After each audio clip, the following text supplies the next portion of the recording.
नमस्ते, म श्री यहाँहरूलाई स्वादिलो परिकारमा स्वागत गर्दछु।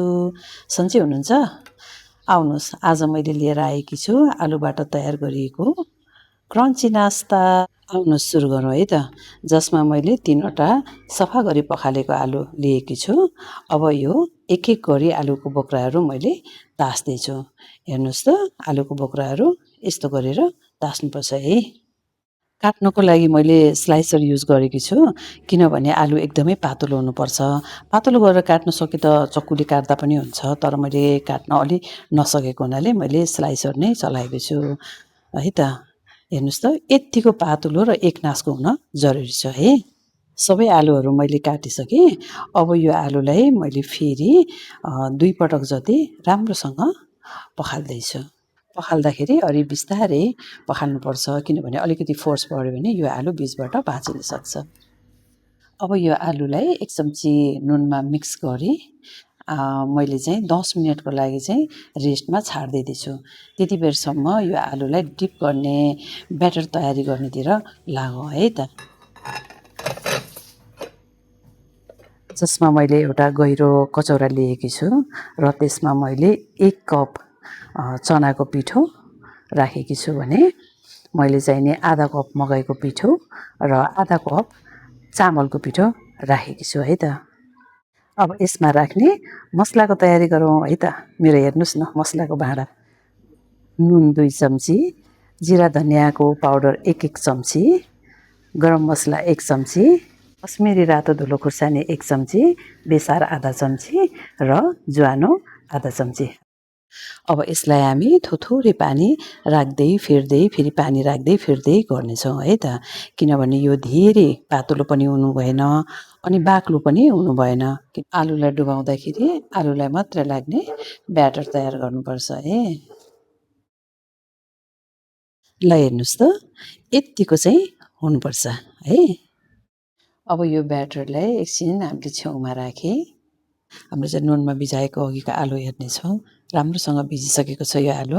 अब यसमा पानी पनि आइसकेको छ र हामीले चाहिँ यो पानी फाल्नुपर्ने हुन्छ। ल हेर्नुहोस् है। अब यो आलुलाई चाहिँ हामीले डिजाइन बनाउनुतिर लागौँ है त। यसमा तुतपिनहरू मैले 4-5 वटा लिएकी छु, जसमा आलुको माथिको भाग र मुनिको भागलाई मैले छेडेर यसलाई एकै ठाउँमा यसरी राखेकी छु। पहिला मुनि यसरी छेडेँ, त्यसपछि बिस्तारै माथिको पनि यसरी छेडेर 4वटा या 3टा पिसहरू चाहिँ मैले यसरी राखेको छु। धेरै राख्न त डिप गर्न गाह्रो हुन्छ, यति राख्यो भने ठिक्क हुन्छ। अब यसलाई अलिकति थोरै ट्विस्ट गरेर यसलाई हामीले डिजाइन पनि दिन सक्छौँ। ल हेर्नुहोस् त, कति राम्रो डिजाइन तयार भयो होइन। यो नास्ताको लागि चाहिँ एकदमै पर्फेक्ट छ है त। दिउँसोमा के नास्ता बनाउने होला, के पकाउने होला भनेर कहिलेकाहीँ एकदमै कन्फ्युज हुन्छु कि। अनि यसरी गर्दा हुन्छ कि उसरी गर्दा हुन्छ कि भन्नेतिर जान्छ मन। अनि आज चाहिँ मैले यसरी आलु मसिनो गरेर यसरी कोसिस गरेको छु होइन। तर खाँदा चाहिँ असाध्यै मिठो हुँदो रहेछ यो है। एकचोटि तपाईँहरूले पनि बनाउनु होला, हेर्नु होला, टेस्ट गर्नु, साह्रै मिठो छ। यो आलुको डिजाइन त मैले लगभग तयार गरेँ। यो सबै मैले एकैचोटि तयार गरेँ, किनभने अहिले डिप गरेर एकैचोटि राख्न सजिलो हुन्छ है। अब हामी तेलतिर जाँदैछौँ। तेल चाहिँ मजाले हामीले आधा कराही नै राख्नुपर्ने हुन्छ। तेल तात्दाबेर हामी डिपतिर लागौँ है त। ल हेर्नुहोस्, यो एउटा कसुरी मेथी हो। यसलाई मैले मसिनो गरेर यहाँ अघि बिर्सेछु, अहिले हाल्दैछु, पछि हाले पनि हुन्छ। यसलाई मजाले मैले चलाएँ है। अब यो आलुको डिजाइन चाहिँ मैले बिस्तारै बिस्तारै यसमा मजाले डुबाउँछु, पुरै डुब्ने गरेर भित्र बाहिर सबै लाग्ने गरेर। हेर्नुहोस् त, मजाले लाग्ने गरेर डुबाउनुपर्छ है त। एउटा एउटा मजाले डुबाउँदै छेउमा राख्दै जाने। अहिले तेल तातिसकेपछि चाहिँ तेलमा एकैचोटि राख्दा नि हुन्छ, राम्रो देखेछ नि होइन। यो बाक्लो भयो भने चाहिँ यसरी चारैतिर लाग्छ, तर धेरै बाक्लो भयो भने अलिक गाह्रो पनि हुन्छ।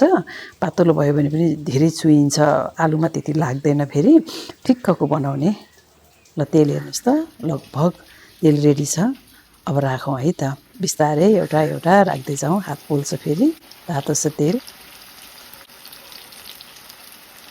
यो चाहिँ हामीले अलिकति ब्राउन हुँदासम्म पकाउनु पर्ने हुन्छ, नभए फेरि आलु अलिक क्रन्ची पनि हुँदैन। अनि राम्रैसँग लाइट ब्राउन हुने गरेर खडक खडक आवाज आउँदासम्म हामीले यसलाई पकाउनु पर्ने हुन्छ। यो हामीले चियासँग पनि खान सक्छौँ या अचारसँग खान सक्छौँ या यसै पनि सानो सानो छ मैले निकालेको छु। यो फाल्ने होइन, यो पनि खान मिल्छ। यहाँ चाहिँ अलि छिटो डढ्छ कि भनेर मैले बाहिर निकालिहालेँ। ल हेर्नुहोस्, लगभग यो पाकिसकेछ है। यसलाई मैले अब छुट्टै एउटा प्लेटमा राख्छु। राम्रो देखेछ होइन? अब यो आलुसँग खानुको लागि मैले रेडिमेड अचार तयार गर्दैछु।